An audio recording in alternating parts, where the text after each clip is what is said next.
ఆంధ్రప్రదేశ్ పంచాయతీరాజ్ శాఖలో పవన్ కళ్యాణ్ గారు రోజు రోజుకి కూడా కొన్ని కీలకమైన మలుపులు తీసుకురావడం అయితే జరుగుతుంది. అయితే తాజాగా చూసుకుంటే ఆంధ్రప్రదేశ్ పంచాయతీరాజ్ శాఖలో ఇప్పటి వరకు కూడా గత 70 ఏళ్ల నుంచి కూడా పంచాయతీకి కట్టే పన్నులు ఏవైతే ఉన్నాయో, అంటే గ్రామాల్లో నివసించే ప్రజలు ఎవరైతే ఉన్నారో వాళ్ళు కట్టే పన్నులు, అంటే నీటి పన్నులు కానీ, ఇంటి పన్నులు కానీ, కరెంటు బిల్లులకు సంబంధించి కానీ, ఇలా పంచాయతీ పరిధిలో వచ్చే ప్రతి పన్ను కూడా గతంలో పంచాయతీ సిబ్బంది, అంటే పంచాయతీ కార్యాలయంలో పనిచేసిన సిబ్బంది ఎవరైతే ఉన్నారో వాళ్ళందరూ కూడా నేరుగా వచ్చి కట్టించుకోవడం అయితే జరిగింది.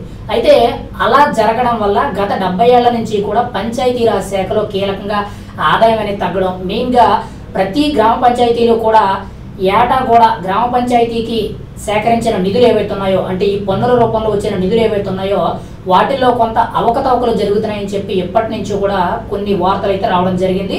అయితే ఇప్పుడు పంచాయతీరాజ్ శాఖ మంత్రి అయిన పవన్ కళ్యాణ్ గారు అయితే దాని మీద కొన్ని కీలకమైన సంచలనమైన మార్పులు తీసుకురావడం జరిగింది. అదేంటి అని అంటే, ఇప్పటి వరకు కూడా పేద ప్రజలు కట్టిన ఆ పన్నులే కానీ, ఆ బిల్లులు ఏవైతే ఉన్నాయో వాటిని ఆన్లైన్ చెల్లింపుల కింద మార్చడం అయితే జరిగింది.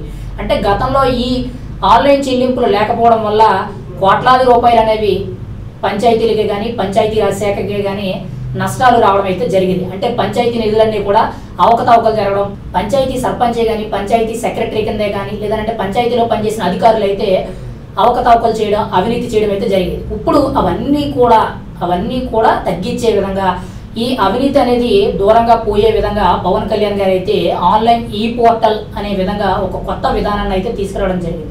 అయితే ఈ పంచాయతీరాజ్ శాఖలో కొద్ది రోజుల్లోనే ప్రత్యేకించి కూడా ఈ పోర్టల్ సేవలు ఏవైతే ఉన్నాయో, అంటే ఆన్లైన్ పేమెంట్స్ ఏవైతే ఈ పన్నులు చెల్లించే విధానం ఉందో కొద్ది రోజుల్లోనే దీనిని పంచాయతీరాజ్ శాఖ ఇంజనీరింగ్ అధికారులే కానీ, అందులో పనిచేసిన కీలకమైన అధికారులు ఎవరైతే ఉన్నారో వీళ్ళందరూ కూడా దాన్ని ఈ సేవలు అందుబాటులోకి తీసుకురావడం అయితే జరుగుతుంది.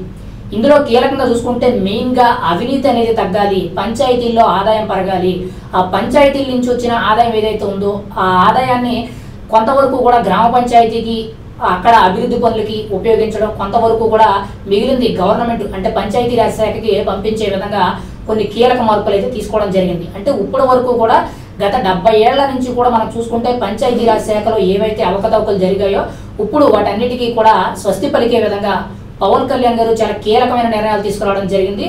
ఇప్పుడు ప్రతి పన్ను కూడా, అంటే ఇంటి పన్ను కానీ, కుళాయి పన్నే కానీ, లేదంటే కరెంటు బిల్లే కానీ, లేదా డ్రైనేజీ పన్నే కానీ, ఇలా కీలకమైన పన్నులు ఏవైతే ఉన్నాయో గ్రామ పంచాయతీల్లో ఈ పన్నులన్నీ కూడా ఆన్లైన్ విధానం ద్వారా ప్రత్యేకించి కూడా చెల్లించడం అయితే జరుగుద్ది. ఎక్కడా కూడా ఇంత రవ్వ కూడా అవకతవకలు జరగకుండా, అవినీతి జరగకుండా పంచాయతీరాజ్ శాఖలో చాలా మెరుగైన సేవలు అందించే విధంగా ఆంధ్రప్రదేశ్ ఉప ముఖ్యమంత్రిగా, పంచాయతీరాజ్ శాఖ మంత్రిగా పవన్ కళ్యాణ్ గారు అయితే ఈ పోర్టల్ సేవలను అయితే అందుబాటులోకి తీసుకురావడం అయితే జరుగుతుంది.